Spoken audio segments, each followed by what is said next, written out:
So right now we're going over the structure of the working class in Tanzania.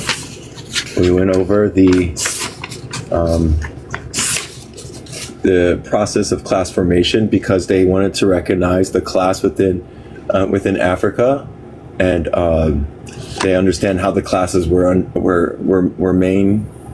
created through colonialism. They also talked about how the natural progression of the African continent was taken and destroyed by the contact with Europeans. So right now we're going to go over class structures, the structure of the working class. Let me get some water. Let me get the water down here. Yeah. Here we go. Let us take a brief look at the working class before returning to the petty bourgeoisie, who are really going to be the focus of the analysis. In Tanzania, as in so many of African countries, the working class was small. It was a transient working class with a high proportion of migrant labor, although there has been a fair degree of stabilization of migrant labor in the post-war era years. But the working class remained essentially rural, in larger proportions being at the sites of plantations, largely unskilled, either in the same rural occupation or in other spheres, such as the docks, where they remained unorganized. The Tanzanian working class never achieved a significant measure of independent organization, and it is independent organization which ultimately makes a class. The workers of Tanzania engaged briefly in struggle for their own organization in the late 1950s and early 1960s, in a period between colonialism and independence. The trade unions that had evolved by 1961 to 62 were still continuing the same trajectory as they had in the anti-colonial struggle. That is, a trajectory designed to ensure that workers were represented and that workers built an independent organ of expression. But by 1964, this was completely halted by attempted army mutiny, in which some of the trade union leaders were involved. The government acted to virtually put an end to independent trade union organization. Independent meaning independent of state, independent of the leading party. This was in contrast to Kenya, for instance, where there is a lesser degree of trade union independency in any real organizational sense. I have a piece of hair. There it goes. I have a piece of hair that was like on the corner of my eyeball, and it was like bugging me. Sorry, everybody. Consequently, the working class has also been competing for power through the dominant party, TANU, and through the state. If the workers had retained an independent trade union organization, it is conceivable that we have seen them as the instrument of their own struggle. But that organization post 1964 was incorporated into the governmental party machinery. Consequently, my glasses are like so. Consequently, to whatever extent there is worker power in Tanzania, it is expressed through the party, TANU, T-A-N-U, or through the state, which is, in some sense, the instrument of the ruling party. And therefore, we have both the petty bourgeoisie and the workers concentrating their energies on the same social organization, on the same mechanism. The political party and the state becomes the arena in which the contradictions between the workers and the petty bourgeoisie still resolve themselves. This is what I would like to look at. How does the state serve? In whose hands does it rest? What derives derives from the state. أرجوك قفت يا أخي، الله يوفقك، قفت بليز، أحتاج لمساعدة، الله يبارك فيك. Yes, please gift Khadija if you can. Workers, the petite bourgeoisie, and the state. Next section. The Ashura Declaration is a starting point of modern Tanzanian development. This was a response to internal crises, in response to the stagnation of the neo-colonial economy in Tanzania. It of the hopes of the petty bourgeoisie that international capital would have entered their situation to strengthen the class in the particular kind of way. But the petty bourgeoisie had assumed that after independence, if they took the attitude of capital and welcoming foreign aid, international foreign capital would be forthcoming. This is really the assumption. They imagined that there was some process of growth within the neo-colonial picture, within the post-colonial imperialist framework, which would allow them to develop as a class. But this was not, in fact, forthcoming. Any study of the period of Tanzania and the number of other African countries shows very clearly the unfulfilled hopes of foreign investment and aid.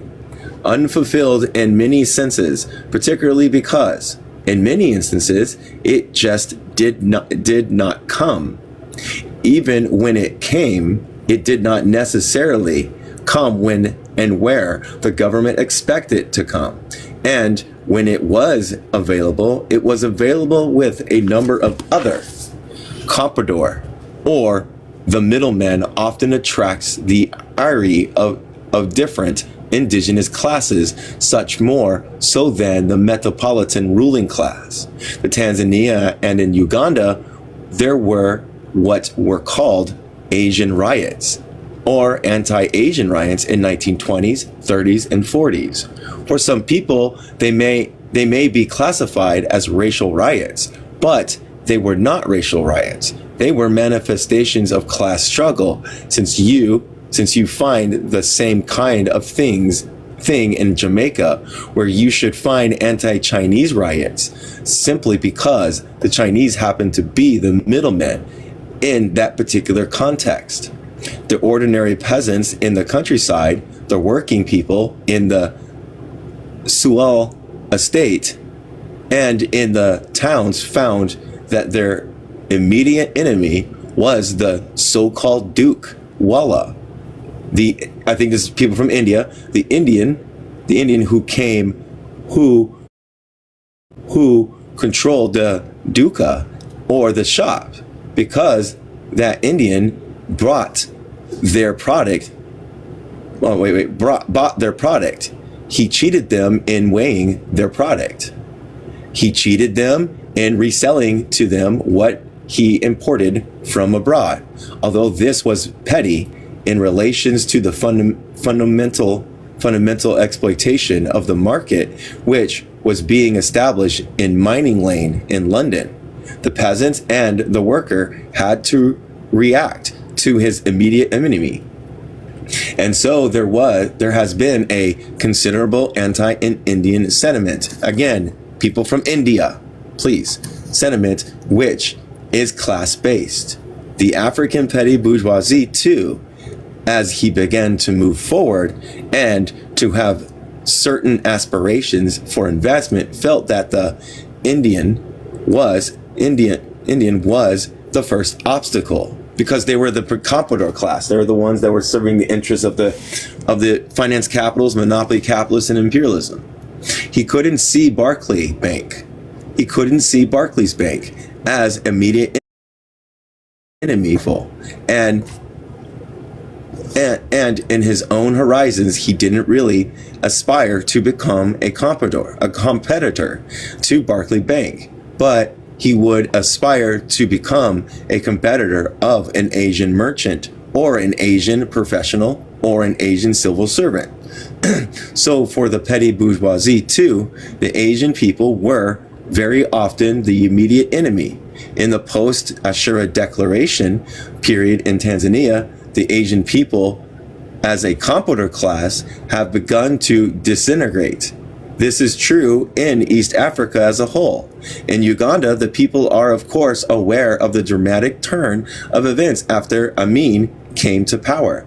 People may be less aware of what's going on in Kenya, but in Kenya, theirs has also been a constraint pressure and harassment of the Asian petty bourgeoisie by a would-be African commercial petty bourgeoisie.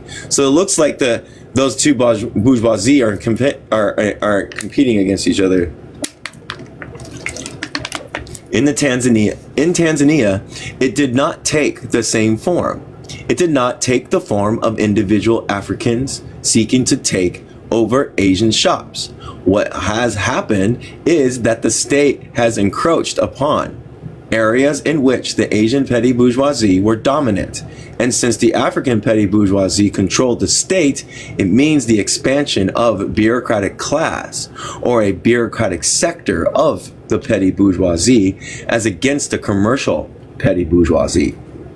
So I guess I'm wrong. I guess they still had Africans that controlled. Okay, so I was wrong.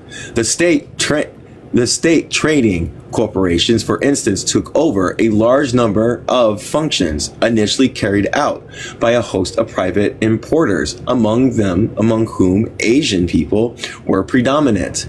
Buying and selling abroad was initially taken over. Then slowly the STC has also attempted to establish itself with certain retail outlets. It has also meant that questions as to what to be purchased, in what quantities, at what prices, and how it is to be sold are questions not now being determined by the state, by the African bureaucratic bourgeoisie, and not by the Indian merchant class, except insofar as they can react defensively and try to break out of certain stratagems, which they do indeed adopt, but by a large initiative in these regards has passed to the hands of the African petty bourgeoisie, the bureaucratic African petty bourgeoisie. The impact of the Ashura Declaration and the move towards social and state control over production and distribution has been to sharpen that contradiction between the commercial petty bourgeoisie, which I think are the Asian people, which was a particular ethnic grouping, and the bureaucratic petty bourgeoisie. It has been resolved in their favor, in the sense that Asian people, for the most part, seem to have decided that there is no further stake in East Africa. Their main concern have been to try to liquidate their capital, to try to get it out of the country, which they have done in an infinite variety of ways. In Tanzania, it is extremely difficult to get money out of the country. Usually it happens wherever, however, usually it happens. However, is that whatever there is a new edict concerning foreign exchange control? It has come at least a year, if not 2 years after Asian people have been using that loophole. Therefore, the amount of money already sent to London and to Canada and the US are quite fantastic. At the same time, the Asian people did interact by attempting to form liaisons with members of the African petty bourgeoisie, utilizing the straightforward cash nexus just to bribe them into an acceptance of the Asian position. So they are a declining class, but they can at the same time exercise influence based on the fact that they do have some liquid funds. And this is used to increase the amount of bribery and corruption that is present in the system. Nevertheless, I would say that one could conclude that at this point, even before Asian people are completely finished as a class, that there is no longer any future for them in the old roles which they had in East Africa and Tanzania. In Tanzania, this has been done through the instrumentality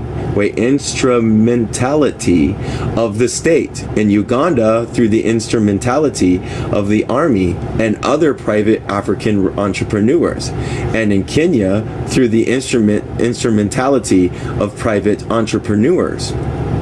Most important to the people of Tanzania have been those contradictions manifested between the petty bourgeoisie and what I will call the producer class, the peasantry of the countryside, excluding the very few kulak owner, meaning peasant owners that own land.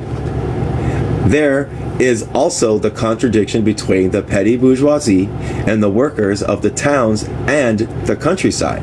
This contradiction, which is the much sharper contradiction, a much more antagonistic contradiction than the earlier one between the commercial elements of the bureau elements, manifested itself at all levels in a variety of ways. That's how you go.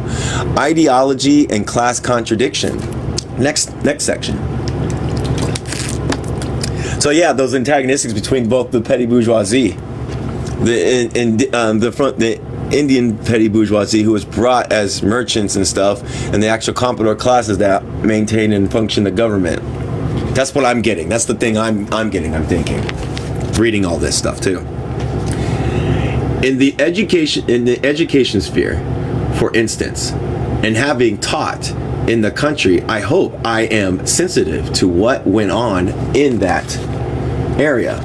I would say that the class struggle was reflected in ideological terms and conducted in very sharp ideological terms in Tanzania, more so than in any other African country with which I am familiar, with the possible exception of Ethiopia. There it was conducted in a rather different way, primarily by Ethiopian students as a part of a whole underground. In Tanzania, it was conducted out in the open, inside the education institutions, particularly within the universities. A young university which had been established, like so many of the developing world universities, as just another factory being put into the developing world by the metropolitan countries. The factory meaning that to serve the metropolitans in the capitalist countries, and to not go any further than that, to develop their nations and dependency, to make it interdependent and have sovereignty. It was established in 1961 as a typical institution for bourgeoisie learning and functioned in that way in terms of its curricula, its staffing, its programs, its structure, and everything else in the mid-1960s when it was formed. But because of the move towards socialism, and even at the level of rhetoric sense, much of it wasn't put into practice. The move towards socialism itself had behind it a power of producing classes in Tanzania, and this could not be kept out of the development of the University of Dar es Salaam. Therefore, one found there a tremendous conflict taken place between bourgeoisie knowledge and scientific analysis, which derive from looking at the actual practice of the producer classes in Tanzania and in the world at large at this particular point in time. Some of the questions were of theory. They had to address themselves as a whole plethora of bourgeoisie knowledge and understand the methodology its perceptions, to understand the struggle between idealism and materialism, to presume it would not be necessary for me to go into that kind of detail. Those of us who took part in this in one way or another relate to the students and relate to the population outside of the university, so that it was a genuine reflection of change taking place in the society as a whole. There were, of course, broad debates about organizations of the universities, about how one organized academic disciplines, and so on. But there were also a number of debates that were very pertinent to the immediate policy choices of the Tanzanian government. The question of development, for example, was not evolved as an academic debate per se. It evolved from the perception of real choices in the policy sphere.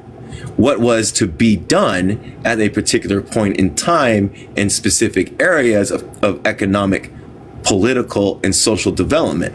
It arose out of the formation of the solution to the so-called problems of underdevelopment. People began to question the kinds of theoretical framework, the paradigms of bolstered particular kinds of solutions.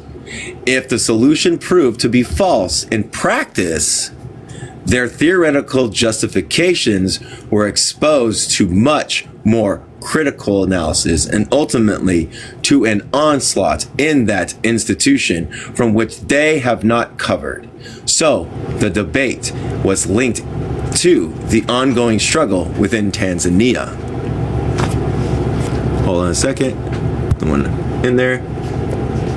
From time to time, students themselves would take the initiative.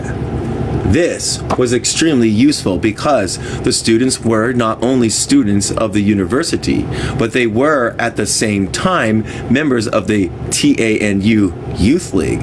Therefore, it was ensured that this was a struggle that was at all times relevant to the immediate needs of Tanzanians. That is one level. Okay, that is one, yeah, I said it right.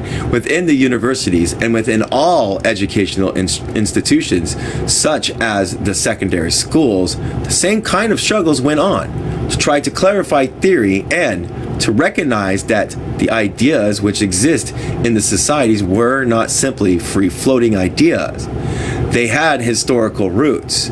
They had social class origins, and one had to pin down these social origins if some progress were to be made in clarifying these ideas, to recognize class struggles, to recognize historical materialism. Next section: economic policies and class contradictions.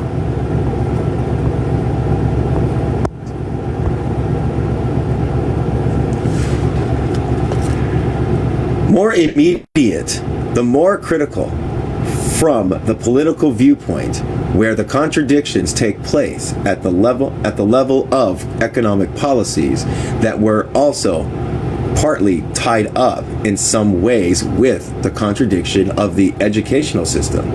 But major debates were also taking place on specific aspects of policy. For instance, tourism. There was a whole year, at least, in which the question of whether Tanzania should promote tourism or not was an issue of international importance. The people were baffled, were battling back and forth on this option. In some ways, you may look at it and imagine, quote, tourism. Are you for it or are you against it? End quote. This is a free discussion.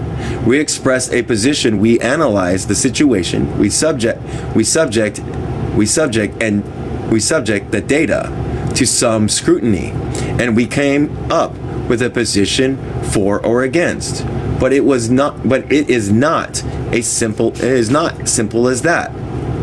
When one looks carefully at the way in which the debate was conducted, who stood for the tourism option and who opposed it, one sees there were class roots in taking up the position of tourism or against it. Fanon, in his usual manner, remarked quite a long time ago, in 1960 to 1961, that tourism is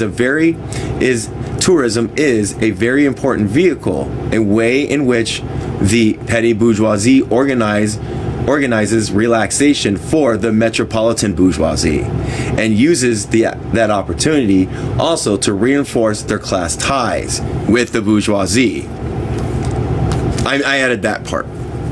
Class ties with the bourgeoisie. It was very clear in Tanzania that, in spite of the protestations, let me make sure. Protestation. I can't say it. It's protest.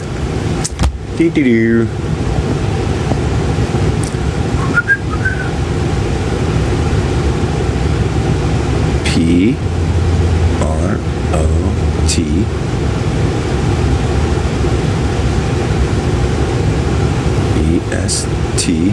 There. A-T. There we go. Please help me say it. Protestation. It's protestations. An emphatic declaration that something is or is not the case. Protestations of socialism, this tremendous need to push tourism and to rationalize what, after all, in purely economic terms, is one of the most meaningless so-called industries, was linked with the necessity, this perceived need to the part of the Tanzanian bourgeoisie to keep in touch with their metropolitan masters. In effect, it wasn't particularly different from what was going on in Kenya. Kenya just did it openly and pursued their tourism in the name of capitalism.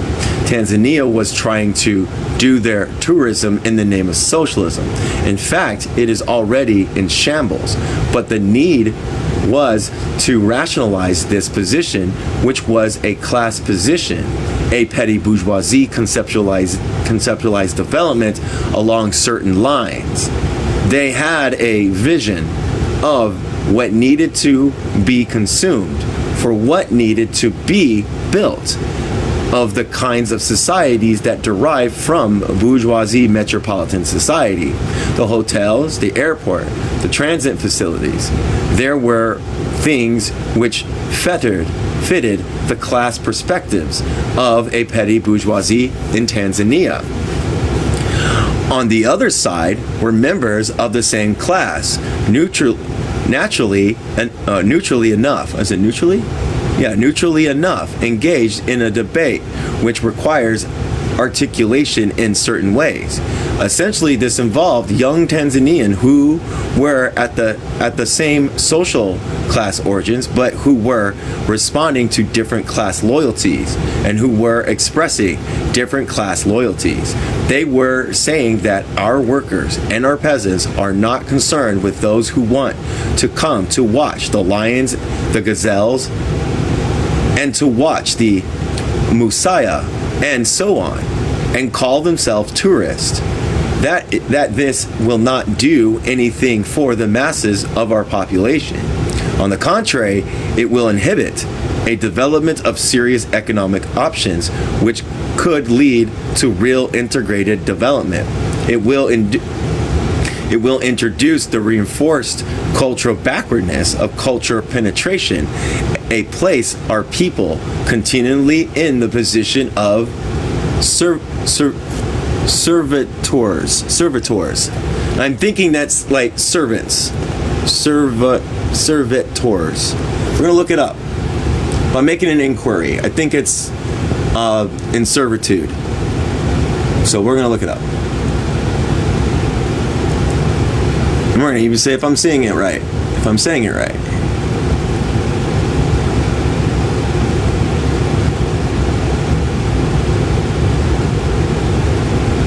O-R servitors. What is it? Servitor. Yeah, servitors. Servitors, a person who serves or attends on a social superior. All right. Servitors, the position of servitors of Euro-Americans. This was the argument that was lost in the first instance by the anti-tourism element.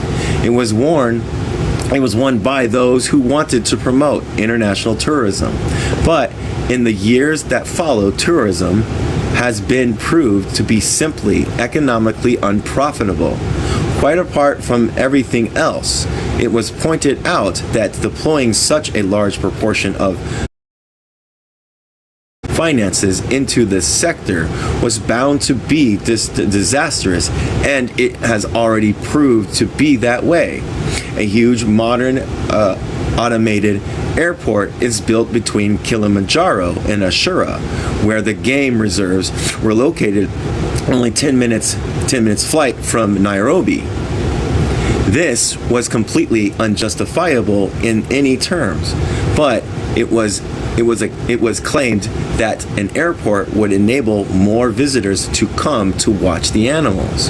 When the visitors did not come to watch the animals, and this huge airport laid empty, the same petty bourgeoisie began to suggest that possibly they might do some market gardening around this airport. They might therefore export fresh vegetables and make some profit. The order of priority was not just due to lack of vision, but due to a particular straitjacketing in which this class found itself. So they thought first of tourism, and only subsequently, when the tourism was in shambles, they did begin to think about production. Even then, the production will have to be tied to the existing infrastructure, which is a meaningless infrastructure because it is pointless to engage in production simply for export to Europe. But that is another question. The same clash of views came out not always as clearly as the tourism debate with regards to the question concerning irrigation, choice of crops, and a general conduct of agricultural policies. The tourism debate was very sharply focused, and people took sides. It may not be clear with regard to other aspects of economic policies, such as cash crops, general crop selection, and whether or not the country should engage in irrigation and other questions. But looking at it, even at least within hindsight, one can perceive that there was a tendency on the part of the petty bourgeoisie to treat agriculture mainly as an intensification of that which had gone before. There was no conception of a break. To take sisal or cotton, for example, SISAL. For example, when the prices declined, the tendency was to imagine that one could grow more. Certainly for cotton, the sisal-specific areas had to be abandoned because they were not profitable. There was no new conceptualization of breaking with the international division of labor in which they, as a class, had emerged. Consequently, we found today significant sectors of Africa are suffering from famine. And suffering from this famine, each one depending upon their religious affiliations, will appear to Allah or God or the ancestors of whoever it is, or the rain gods who are supposedly responsible for there being no rain.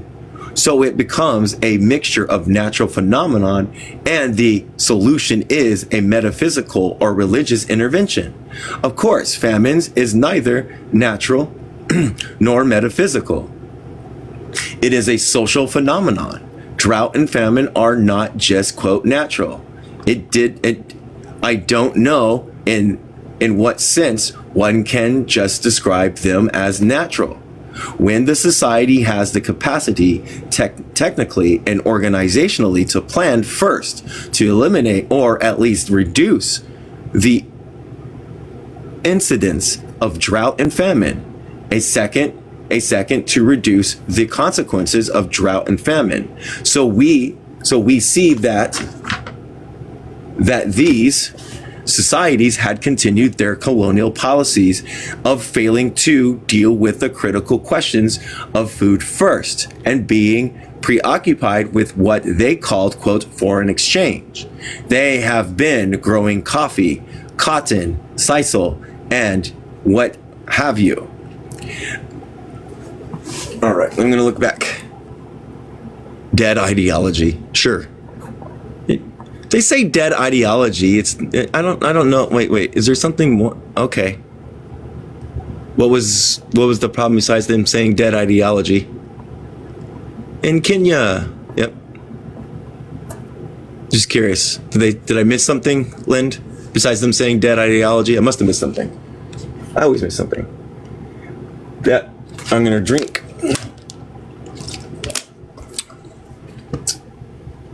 That must be as part of the historical explanation. That must be part of the historical explanation of why the famine and drought are so widespread throughout Africa at the present time. It is a reflection of the incapacity of neocolonial societies to even feed themselves or to protect their population from the vicissitudes that lie outside the immediate control of each individual, but do not lie outside the control of the society as a whole. If that society is geared towards resolving the problem, so these are aspects of bourgeoisie thought, of petty bourgeoisie policies, and the fact that they were pursued when there were at least some individuals in the society arguing on the contrary, is the indication that they were pursued in spite of the contradictions or by way of contradictions. They were not simply steamrollered.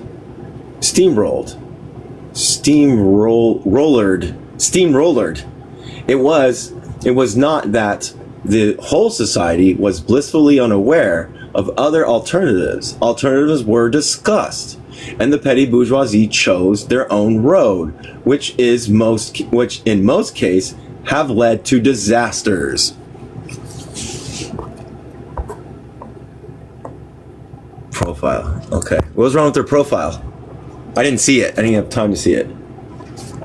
To conclude briefly on the point about the Tanzanian economic policy, there still is an ongoing debate about factors such as economic advisors about the question of economic agreement, so-called, quote, managerial agreements, end quote, by which nationalized or partially nationalized companies are placed in the hands of foreign management consultants. That debate about consultants and experts and advisors still goes on. In part, it was attacked from the nationalist perspective. Some Tanzanians said, quote, well, we need to nationalize or Africanize, so we can't have all these sensitive positions. But nationalization has not been enough. In fact, nationalists themselves, a petty bourgeoisie nationalist, stopped short of the particular point because of the lack of confidence in themselves. To understand the petty bourgeoisie again, go back to Fanon and look at the pitfalls of national consciousness in the Wretched of the Earth. No. He captured that very well. The lack of confidence in the class that is an outgrowth of another historical experience that never controlled anything in its own right. It didn't control production. It didn't control poverty. It is derived from the colonial system. It hasn't the confidence to challenge the system fundamentally. It is a culturally dependent as well as economically and politically dependent. Consequently, they find it very difficult to break with this conception of foreign advisors, foreign management, and so on. And having no confidence to break with these concepts, they therefore rationalize it by saying, quote, well, McKinsey isn't really advising us how to be socialist. McKinsey is merely giving us the technological expertise. We will account for the political inputs. End quote. The capitalist firm comes in and goes through all our records, and the Harvard advisory team and all those various paraphernalia of bourgeoisie individuals still trample around in and out of Dar es Salaam and the countryside. This is rationalized by saying, quote, we are taking from them a technical expertise, and this is all. We will account for the political inputs. End quote. One of the most fundamental bourgeoisie fallacy is that you can separate technology from ideology, that you can separate the mechanics of the process from the fundamental direction in which you are going, from the class content of the kinds of advice that you get about organizational structures and so on. Thank you for gifting. Production and class contradiction. For Tanzania, outside of economic spheres, the most decisive contradiction, the one on which the real earthy manifestation of class struggles are based, have come directly out of production, either in the countryside or in the towns. In the countryside, there have been contradictions arising out of the policy of Ujamaa and its implementation. In the towns, there are scenes of clash between bureaucratic management and the workers at the point of production. The policy of Ujamaa itself has a great deal to commend it. It is not merely a form of social organization and economic production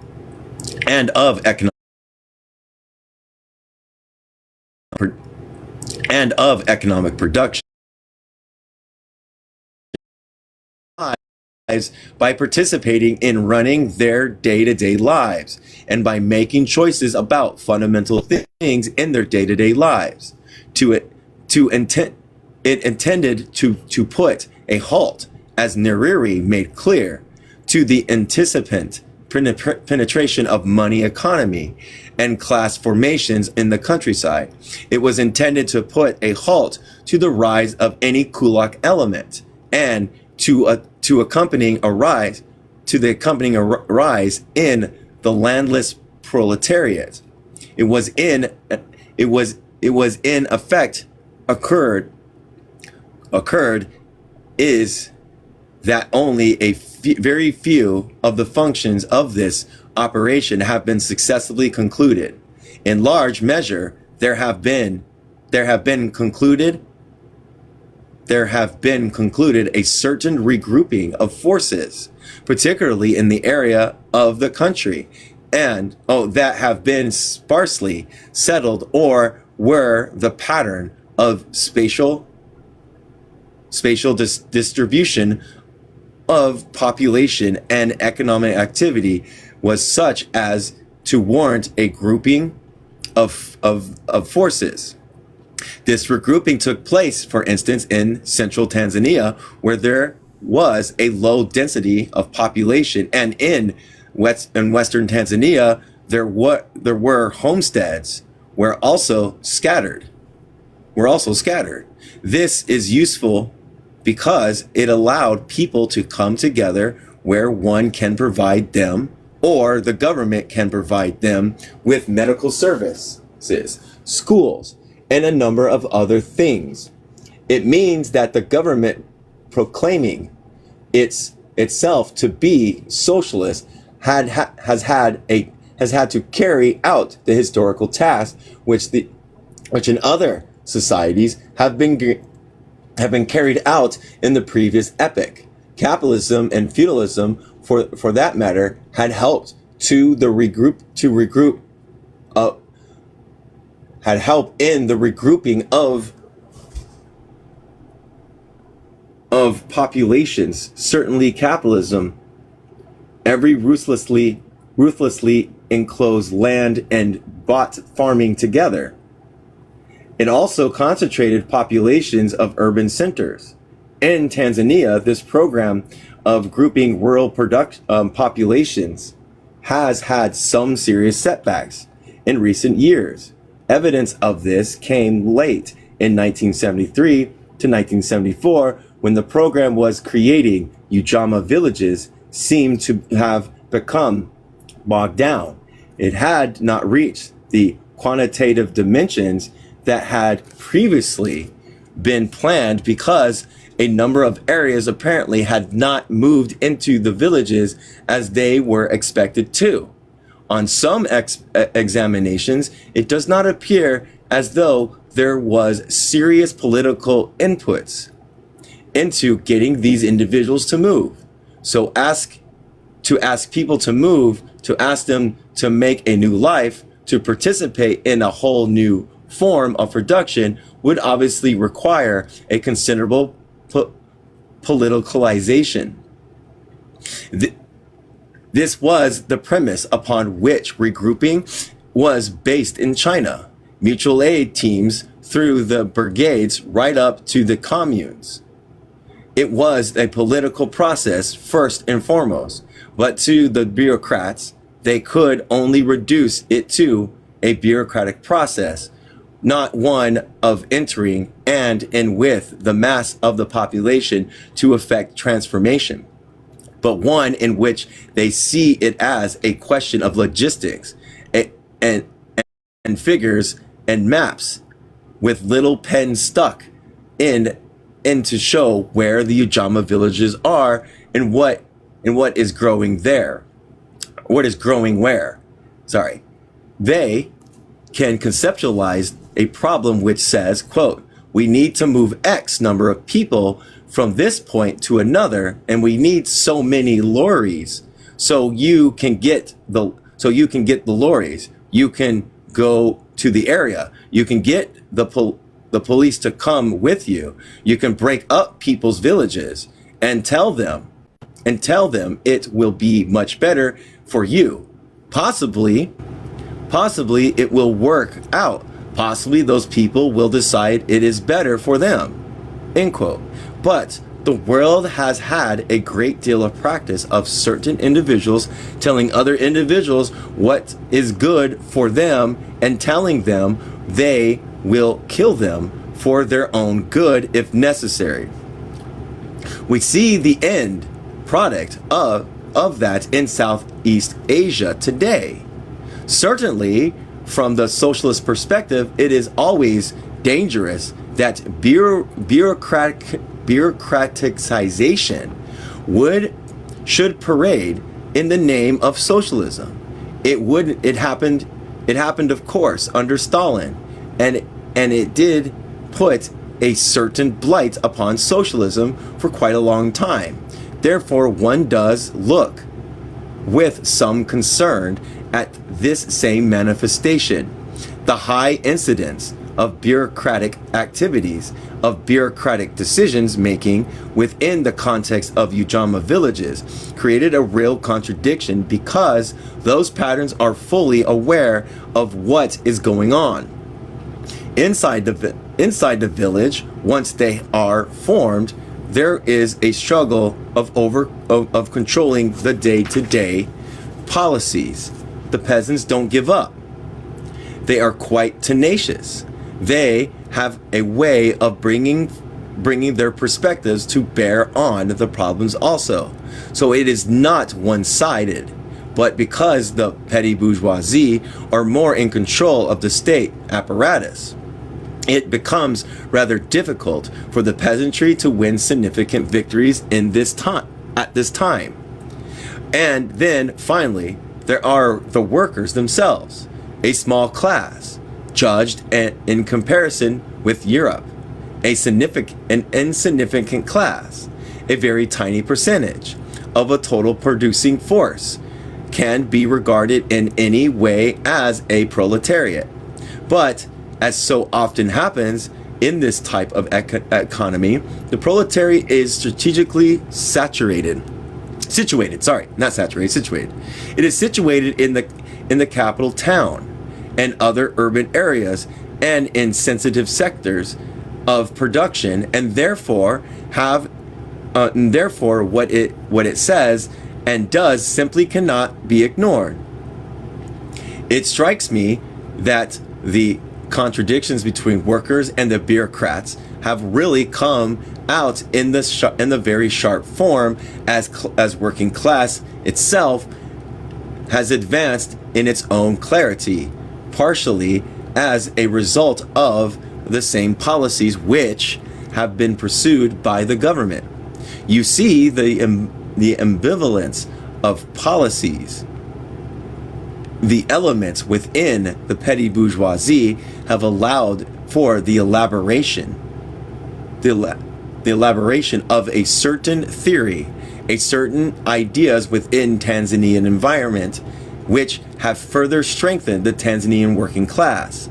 And the Tanzanian working class makes demands on the system in very enlightening terms.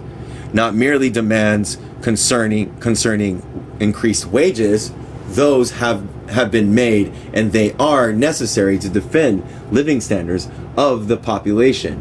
But going beyond that, workers have in the last several years in Tanzania been making a number of very advanced demands concerning the roles in the productive process and in the control of productive of let me read that. Have been making a number of very advanced demands concerning their role in the productive process and in the control of the productive process. Once the factories are nationalized, once the institutions fell under the national department corporation, and was either government owned or partially government owned, the petty bourgeoisie imagined that was the end of the process. It was now a Tanzanian enterprise, and as a Tanzanian enterprise run by Tanzanian managers, it was enough for the workers to fall in line and behave more or less as they had behaved previously. The concessions. But this did not turn out to be the case. Workers began to raise demands that the nationalization of those industries meant that they had to be run by Tanzanians in a new kind of way, consonant. I can't say this word. It has an O in a minute, and I'm like, consonant. I keep wanting to say it like that, but watch it say something different.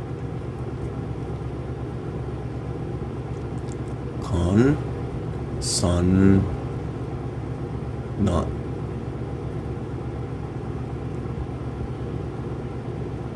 Please let me say it. Consonant. It was consonant. My bad. With the interest, and I don't know if they mean speech. Consonant with the interest of images, and so on, of the Tanzanian working people. One of the consequences of this was that the party agreed to issue a party guidelines of Mungwanzo, which in effect addressed itself to the whole problem of bureaucratic management. The party was saying, quote, well, bureaucrats cannot behave in the same fashion as the colonialists or the imperialists used to, end quote. Or they say that the nationalization implies a whole new way of organizing production and change, a qualitative change in the relationship between the workers and the management during the period immediately following the proclamation of Mengwanzhou in 1971. But an interesting thing which occurred after the acceptance of the guidelines was that the petty bourgeoisie themselves reorganized that this was too dangerous a weapon. Of course they did. The workers used to move around with the very small versions of the guidelines, a document printed up into a very tiny booklet, which could be stuffed into any pocket, kind of like the Little Red Book. Yes, that's the word. Kind of like the Little Red Book. Workers had a habit of moving around with the Mengwanzhou, I can't say the word, and taking it out. As we understand, the Chinese consult their Little Red Book and opening it to the appropriate page and confronting bureaucrats and saying, quote, well, look, according to paragraph 14, so and so, this is what it says, and now what you are saying there and doing is quite different from what is going on here. Awesome. Nice. And then they would move on to paragraph 15 and so on. And this was becoming very dangerous to the workers were presuming to educate the educated. Hell yeah. In other words, it was threatening to becoming a revolution. Interesting enough, when this class contradiction manifested itself, the petty bourgeoisie began to withdraw from the issues of Mengwanzhou. They began to say, quote, well, here's what they said. Well, each one is... Wait, let me redo that. Each one in his own institution would come up with the exception why Mengwanzhou didn't apply there. End quote. The doctors started to say, quote, well, look at this hospital. We are the doctors. After us come nurses and cleaners and so on. I mean, this hospital was to be run by doctors. We have the expertise. We can't have Mengwanzhou and self-management and things like that in a hospital. People will die, quote unquote. That's the end of the quote. That's bullshit. It's bullshit that the fact that they're drawing that distinction when all it is to press the bureaucratic apparatus into calling them out and criticizing them on their bad practices. Kind of like what the Little Red Book, Mao's quotations did. But what they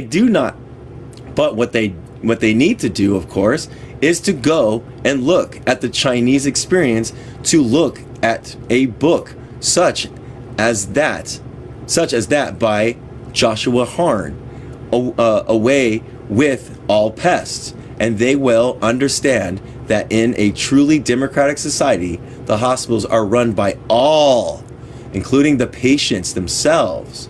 But they felt they were making a valid case for exceptions.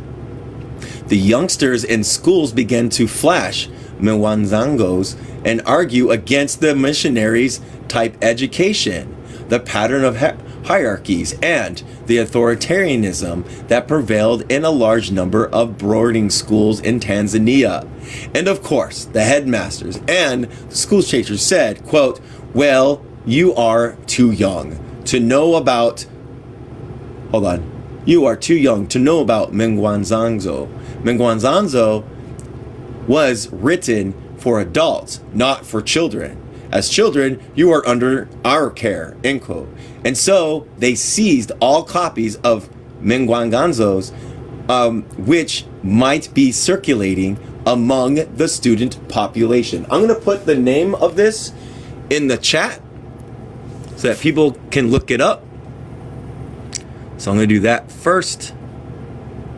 Where is it at? Comments. And here's the name of it. MW. I'm going to put it pop. MW. ONG. OZO. Make sure I'm spelling it right. Just double checking it. All right. That's the name right there.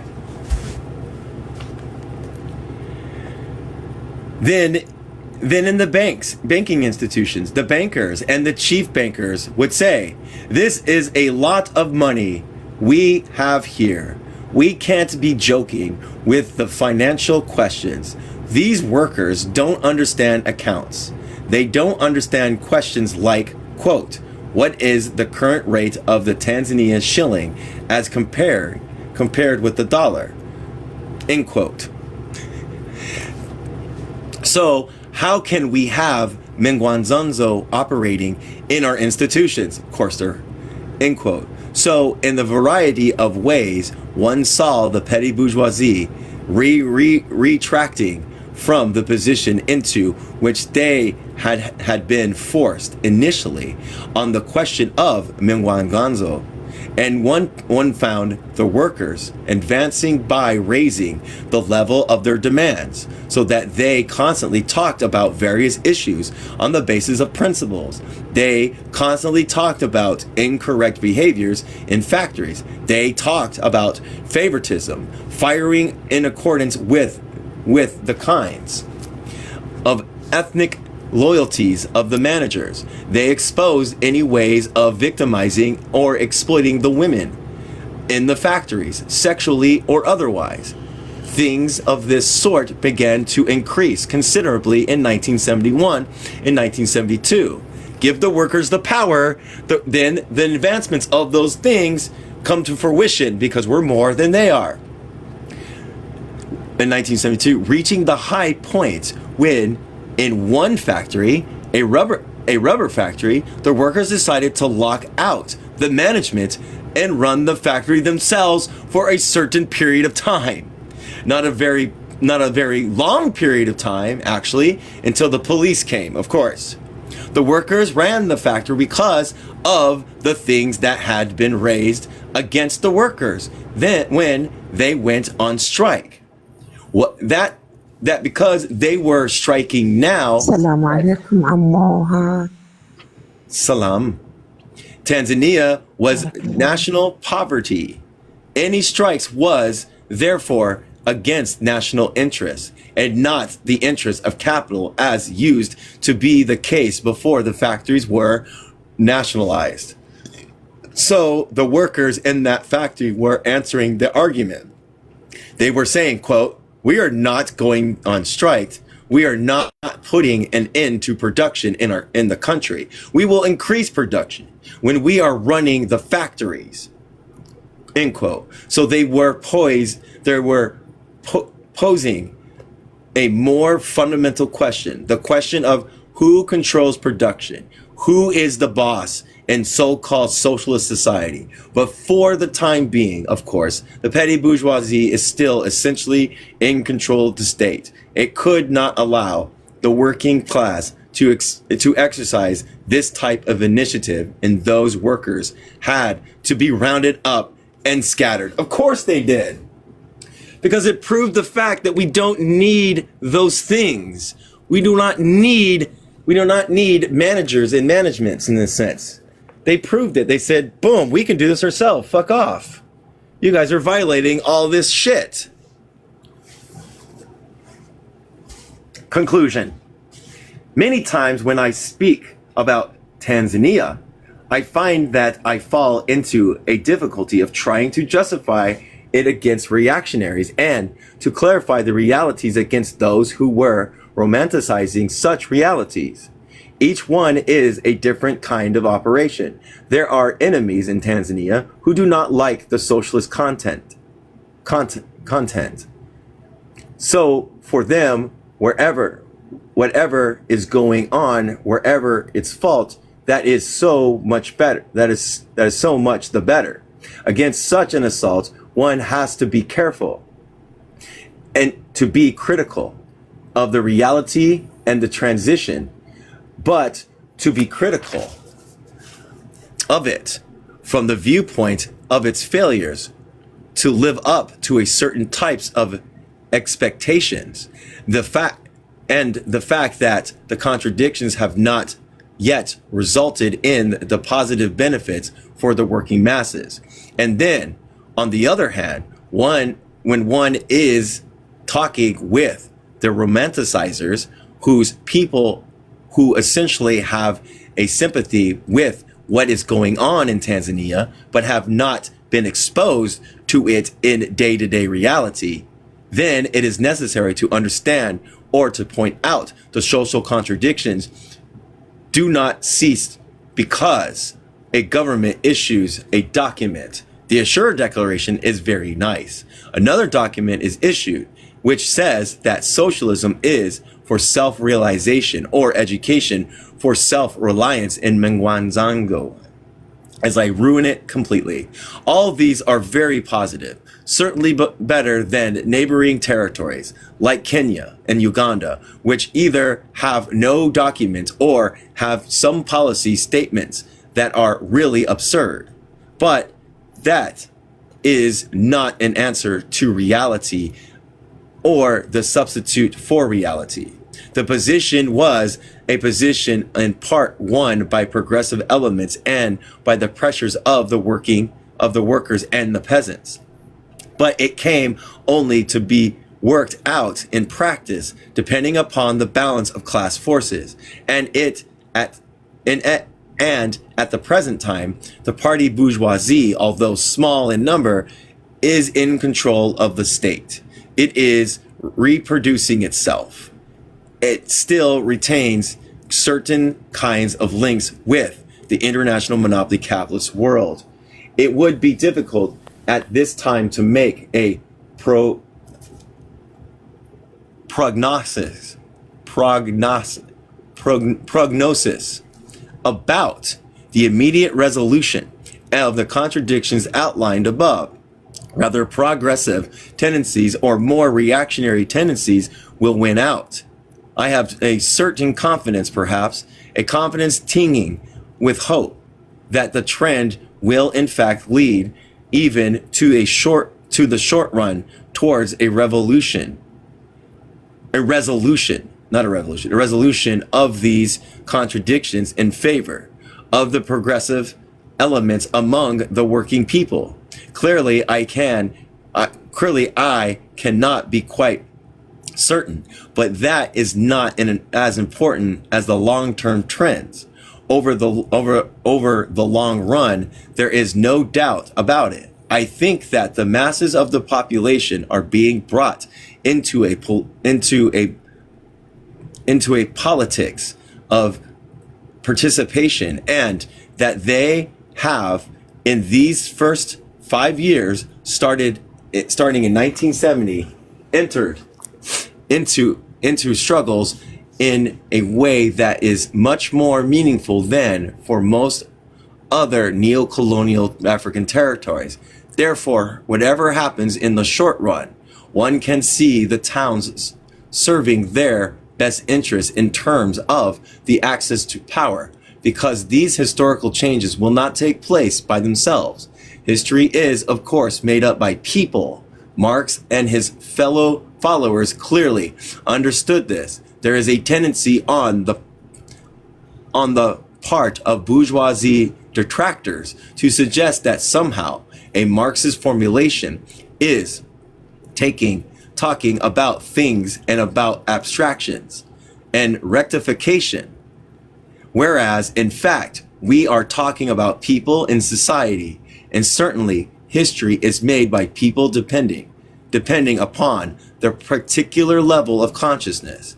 In this sense, the contradictions are sharpening and the consciousness of the most exploited and oppressed classes, heightening their conscience, their consciousness, and this must be in the long run the very positive fact. And that's the end of that chapter. What do we got here? Let me look at this transition one. So again, the good things and the bad things. He's talking about the good things, and he's also talking about the contradictions. I don't know, maybe I can read, I don't know. All right, I'm gonna read the next chapter and see how far I get in it. Let's find out. I only got 20 minutes. 15, transition. The term transition has hardly appeared. I need a water, sorry. The term transition has already appeared in scholarly works dealing with the contemporary countries in the process of development. It has been attributed precise, although sometimes conflicting, meanings within this growing body of scholarships concerning both the concept of collateral ideas such as transfer of technology, the economics and transition, the dynamics of cultural change, and the state-owned roles in development. Each one of these facets would obviously demand the keenness of attentions, and their examination can take place effectively only through comparative studies of different objective situations. The present analysis sets itself a more modest task, namely to explore the parameters of the concept of transition as it might plausibly appear from the general perspectives. Transition and development are already part of the popular vocabulary. One needs to bridge a gap between academic specialization and the wider informed communities, which is committed to seeking both the understanding of the positive action inherent in the notion of transition in this area and in this part of the world. Neither the rate of change nor the duration of change are immediately established with the use of the word transition.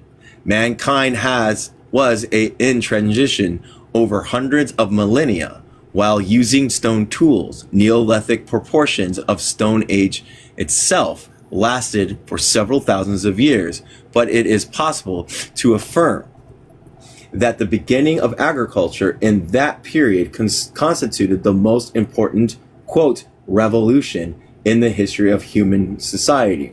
To speak of transition from one mode of production to another allows for somewhat great precision. Yet one is still confronted with the timescales of several centuries which mark the passage of inequity to feudalism, and from feudalism to capitalism. In the history of Guyana, the end of chattel slavery in 1883 provides an opportunity to treat the first post-emancipation decade as an experience with free labor, and yet it was not until 1921 that direct legal coercion of labor gave way to more conventional relations between wage labor and capital. One can therefore argue that the transition from slave labor to free labor in Guyana lasted from 1838 to 1921. The last indentured laborers arrived from India in 1917. All indentures expired in 1921. And in each of the contexts above, the term transition is legitimately employed, and yet there is a disconcerting possibility that approached in this way All history may be characterized as transition from one stage to another. To avoid tautology and trivialization, it is clearly essential to assign a narrow time span to the concept of as it relates to contemporary social change. Further limiting the duration of transformation implies the accelerated rate of change. Whatever the context, the state of transition can only be re-established by interference. It is a link between two historical epochs, and it incorporates elements of both the old and the new. By definition, the state of transition lacks unique, classical, and sharply outlined features. All of this is being conceded to the present analysis without prejudice to the premise that it is meaningful to utilize the term with regard of modem developing societies, each of which possesses its own specificity. Only if transition is a brief interlocking rather than a amorphous and protracted phase, transition then constitutes a transitory phase between two epochs. The moment of transition is determined by the contradictions in the preceding era. The presumption is that the contradictions have reached a point of maturity, and their resolution necessarily implies a qualitative different situation. It is for this reason that transition is a brief period of intensified activity when new social forms triumph over the old in context to the sharp struggle. Transition is analogous to the older Marxist philosophical term leap, quote unquote, as a point at each evolution and quantitative change gives face to revolution and qualitative change. Thereafter, the revolutionary rate of change once again applies. Contemporary transition applies applies a leap, or better still, a series of leaps in material production, social relations, and consciousness. All takes place within the circumscribed period of time and acting in a self-reinforcement manner. It is the contention here that Marxism provides a single consistent worldview for a resolution of the problem of transition. Long-term relentless social forces have made transitional monopolies the characteristics of dominant forms of capitalism. Transition from mercantilism, free competition, into monopoly capitalism. Imperialism. Transitional capital, which is of course imperialist, has socialized the means of production far beyond the point identified by Lenin in the earlier parts of the 20th century.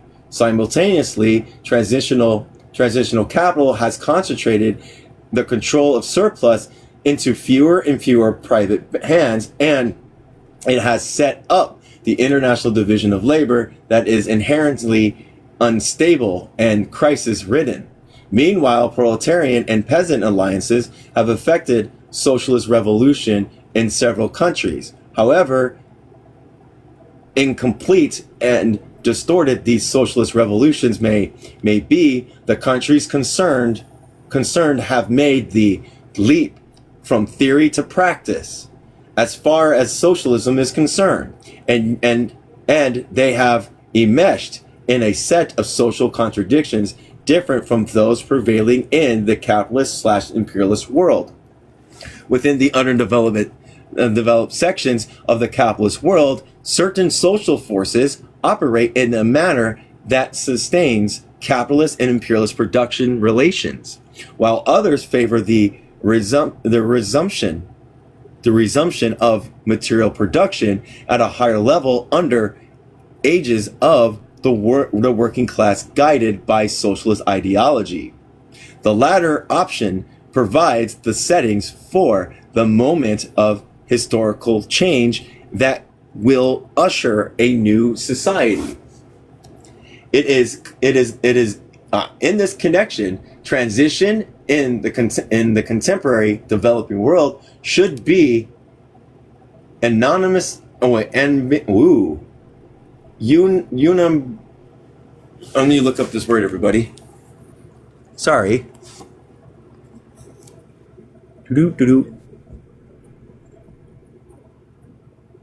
Come on. Help me look up a word. UNAMV.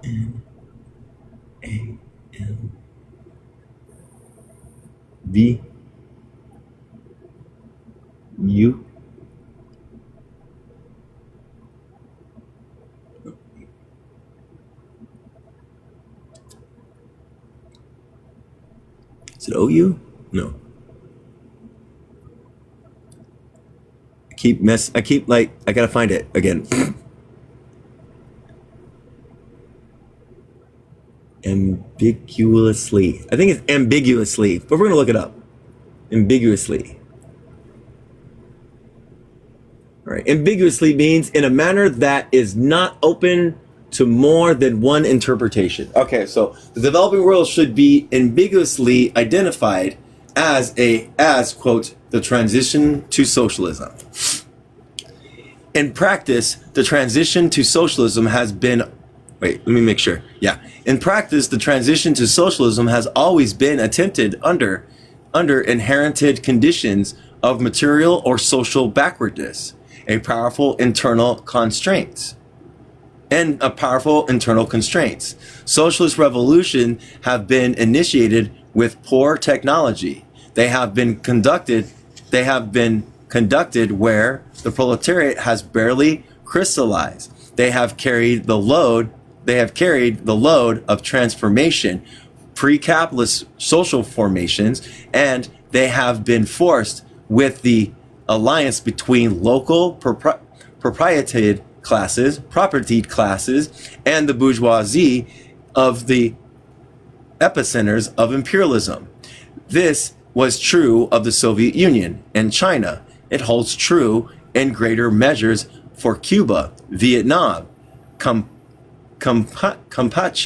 Cambodia, which is right there.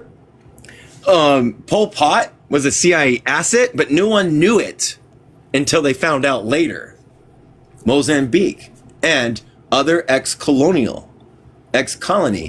where internal contradictions place socialism on the agenda, both as an ultimate goal and as a means of transformation.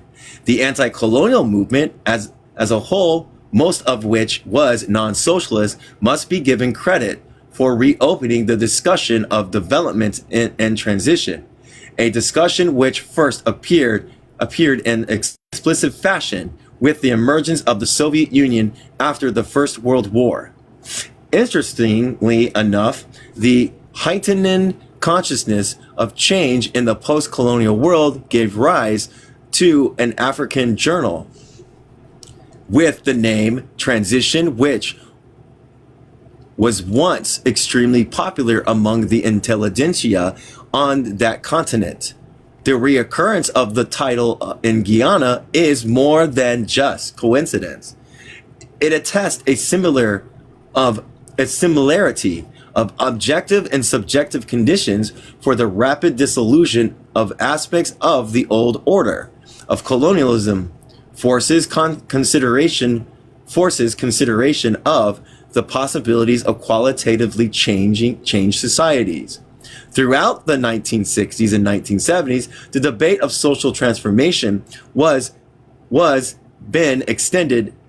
been extended to virtually every part of the globe, but it has not necessarily been made more penetrating. On the contrary, transition and development have been given the vaguest of definitions, and the urgency of revolution has been muted until indistinguishable form from the timelessness of evolution. In part, these tendencies have to do with lack of clarity in defining the stage of advanced imperialism that has come to prevail, while above all, they stem from bourgeoisie, petty bourgeoisie class interpretations of historical stages which lie ahead. Let's see how much more I have. 1, 2, 3, 4, 5, 6, 7, 8, 9. Nope, I'm not reading this all. So I think that might be a good stopping point. This is all classes and stratas within the anti-colonial social. Yeah, I think that's a good one. To me. And that's ending on page 280. So not too far to the end. I think maybe tomorrow. Let's find out.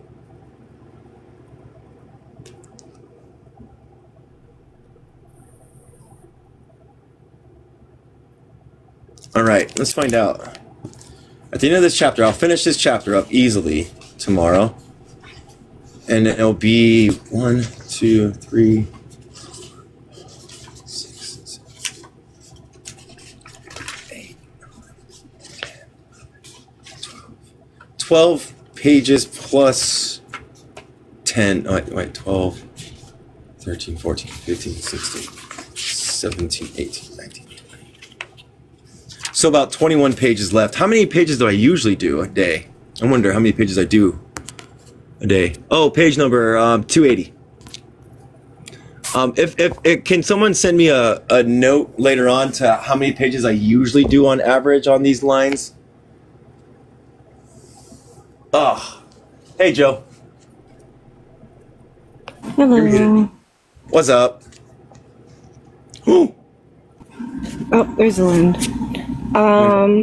I was going to let you give the summary, and then I'm just going to ask my questions from That's it. That's the summary. The transitional systems is like transition is not just pertinent to socialism. We can see transitions from capitalism, imperialism, colonialism to neocolonialism, and all those things. Those are all transitions, that are favoring the bourgeoisie. We need transitions that favor the proletariat, that favor the colonized peoples of the world. That's all. We're going to learn more about transitions here soon. Go ahead. Isn't that like when things rupture is the transition? Rupture? I don't know. I think rupture is mostly on a theoretical terrain, like the rupture of Einstein into, what's his name? Who was before Einstein? I can't even fucking think of his name right now. God damn it. Yeah, the one that came before Einstein. The theories. It has mostly to do with theoretical terrains and the practice of those theories. This is just utilizing systems in transition. What? Dude, this is Newton. I have no idea what that means. Newton did Newton, yes. So Newton came out with a theory and put it to practical use. And then Einstein put that theory to determine the advancements. He probably critiqued it and found the many linkages that are wrong, that need to be advanced. So advancing theory is a rupture from Newton to Einstein. Yeah. These are just systems in transition. Okay. But if it comes back later, that's fine too.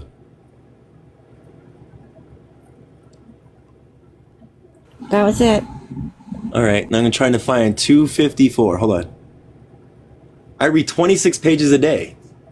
Huh. Approximately, yeah. Okay, so I'll probably finish the book tomorrow. And then we can start on how Europe underdeveloped Africa. Yay! Woo!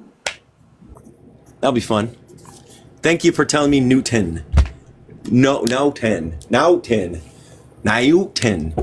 What time is Gabby off on work? Is there Thursday, Fridays off? I don't know. Yeah, I'm not gonna ask them later on. Ask them what days off they have. You know? Yeah, she'll tell you. Yeah. All right. If no one else has any other questions to come up, did we have any big questions in the comments? Probably not. Hardly anybody here today. You know? Which is fine. It's okay. Ah!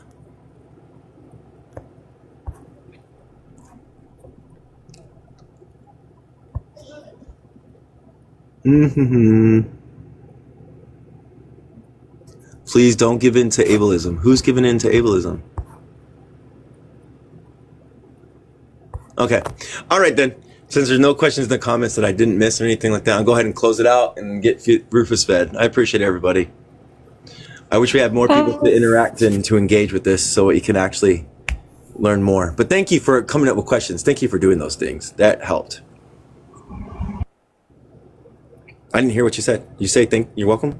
I didn't hear it. No, I didn't know what to say, so I panicked and hit mute again. It's okay. It's all good. Understandable. All right, everybody. Wish you all luck. Have a good day. Good night. Good evening.